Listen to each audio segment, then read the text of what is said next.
சங்ககால இலக்கியங்களில் இந்த ஆய்க்குடியை பற்றி குறிப்புகள் இருக்கின்றன. 7ஆம் நூற்றாண்டு, 8ஆம் நூற்றாண்டு, 9ஆம் நூற்றாண்டுகளில் நாஞ்சில் பொருணன், திதியன்கிற 2 மன்னர்கள் ஆய்க்குடிய தலைநகரை வச்சு ஆண்டு வந்தாங்கிற செய்தியை படிக்கிறோம். இத்தோடு கூட சங்க இலக்கியங்களோடு ஆயண்டிரன் என்ற மன்னன் ஆய்க்குடியை தலைநகராக கொண்டு குற்றாலம் அருகிலே கோட்டை அமைத்து ஆண்டு வந்தான்கிற செய்தியும் புறநானூற்று பாடல்கள் சொல்லுகின்றன. அத்துணை சிறப்புமிக்க இந்த ஊர் ஒரு அமைதியான ஊர். இந்த ஊரில் இருக்கிற ஆய்க்குடியில் இருக்கிற அத்துணை இன மக்களுக்கும் அத்துணை பேர்களுக்கும் குலதெய்வமாக, முதன்மை தெய்வமாக, தலைமை தெய்வமாக, பிரதான தெய்வமாக, இஷ்ட தெய்வமாக இந்த ஸ்ரீ பாலசுப்பிரமணிய சுவாமி இருந்து வருகிறார். முருகனே எல்லாம் என்று வாழ்ந்து வந்த ஒரு யோகீஸ்வரர், அவரை தெய்வநாயகம் சுவாமி என்று சொல்லப்படுகிறது.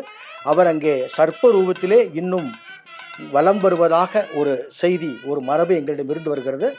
பௌர்ணமி நாட்களிலே அவர் வணங்கப்படுகிறார், விளக்கேற்றி வணங்கப்படுகிறார். கருவறை படிமம், கற்படிமம், கல்லால் ஆன சிலை, 4 கரங்கள், மயில் வாகனத்தில் இருக்கின்றார். 1931ஆம் ஆண்டு வரை இந்த கோவில் தென்னங்கீற்றால் வேயப்பட்ட சிறு குடிசையாகவே இருந்திருக்கிறது. சித்திரை திருவிழா மன்னர் பாலராமவர்மா என்கின்ற மன்னர் 1931 தம்முடைய 16 வயதிலே இந்த சுவாமி மீது பக்தி கொண்டு மணிமண்டபத்தையும் அர்த்த மண்டபத்தையும் கட்டி கொடுக்கின்றார்.